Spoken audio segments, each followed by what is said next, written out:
হে আল্লাহ, আপনি আমার বাবার কবরের আযাব মাফ করে দেন। আমিন।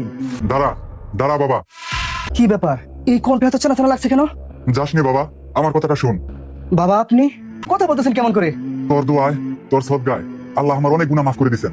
কিন্তু বাবা, আমার বুকের উপরে একটা বোঝা চেপে আছে, কিছুতেই নামাতে পারছি না। কিসের বোঝা বাবা? আর আপনি কিসের কষ্ট পাচ্ছেন বলেন? বাবা, আমি আপনার জন্য এখন কি করতে পারি? তুই আমার বোঝাটা হালকা করে দে বাবা, আমাকে মুক্তি দে, মুক্তি দে। বাবা আপনি থামলেন কেন? কথা বলেন। হায় হায়, এখন আমি কি করব? আমি এখন কি করব?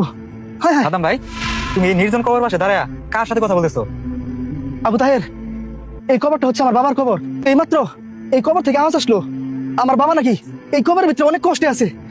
ভাই, এখন আমি বুঝতে পারতেছি না আমার বাবাকে এই কবরের আযাব থেকে এখন আমি কিভাবে মুক্ত করব। ভাই, এখানে শুধু শুধু একাই দাঁড়ায় থেকে লাভ নাই। তুমি এক কাজ করো, তুমি কোনো এক হুজুরের কাছে যাও, হয়তো সে কোনো একটা সমাধানের পথ দেখিয়ে দিতে পারে। তুই ঠিকই বলছস, আমার কোন একটা হুজুর কাছে যাইতে হবে, গিয়ে তার কাছে এই সমাধান বের করতে হবে। আমি তাহলে এখন যাই। হুজুর, আসসালামু আলাইকুম। ওয়ালাইকুম আসসালাম। হুজুর, আমি আপনার কাছে যাচ্ছিলাম। তা কি মনে করে কিছু বলবেন? আজকে জোহরের নামাজ পড়ে আমি আমার বাবার কবরটা জিয়ারত করতে গেছিলাম। হঠাৎ করে বাবার কবর থেকে এক ভয়ঙ্কর আওয়াজ শুনতে পেলাম। আমার বাবা চিৎকার করে বলতেছে, বাবা আমার কবরের ভিতরে ভয়ঙ্কর আযাব হচ্ছে। কিন্তু কবরের ভিতরে কি জন্য আযাব হচ্ছে সেটা বললো না। এখন আমি এই বিষয়টা নিয়ে হুজুর বড় চিন্তিত আছি। ইন্না লিল্লাহ। আচ্ছা, আপনি কি জানেন আপনার বাবা জীবিত থাকা অবস্থায় তখন কি দুনিয়ার ভিতরে এমন কোনো খারাপ কাজ করছে কি জানেন? না হুজুর, আমার বাবা তো খুব ভালো মানুষ ছিলেন।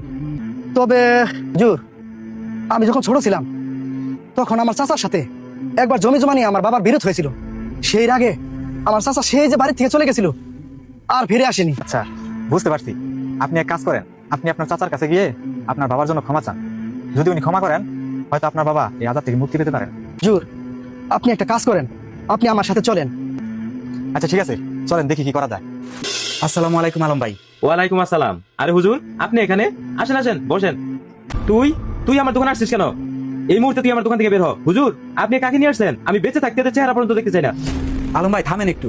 আলম ভাই শান্ত হন, আগে আমার কথাটা শুনেন। হুজুর, আপনি জানেন না, ওর বাবা ভরা মজলিসে আমার গায়ে হাত তুলেছিল, আমাকে বাড়ি থেকে বের করে দিয়েছিল। শুধু তাই নয়, আমার ভাগের সম্পত্তি থেকে আমাকে বঞ্চিত করেছে। আমি এই কথা মৃত্যুর আগ পর্যন্ত বলতে পারবো না। চাচা, আমি ছোট মানুষ, আমার বাবার ভুলের জন্য আপনার কাছে পা ধরে ক্ষমা চাইতে এসেছি। ক্ষমা? কিসের ক্ষমা? তোর বাবা বেঁচে থাকতে একবারও আমার খোঁজ নিতে আসেনি, আর এখন সে মরে গিয়েছে, তাকে আমি ক্ষমা করবো? কখনো না। ভাই, এটাই তো আসল কথা। হাদিস শরীফ এসেছে, আপনি যদি আপনার ভাইকে ক্ষমা করে দেন তাহলে আল্লাহ তাআলা আপনার সম্মানকে আরো বাড়িয়ে দিবেন। আর বলতে হবে না হুজুর, আমি প্রতিহিংসার নেশায় অহংকারী হয়ে গিয়েছিলাম। আজকে আমি আমার ভাইকে মন থেকে মাফ করে দিলাম। আল্লাহ তাআলা যেন তাকে মাফ করে দেয়।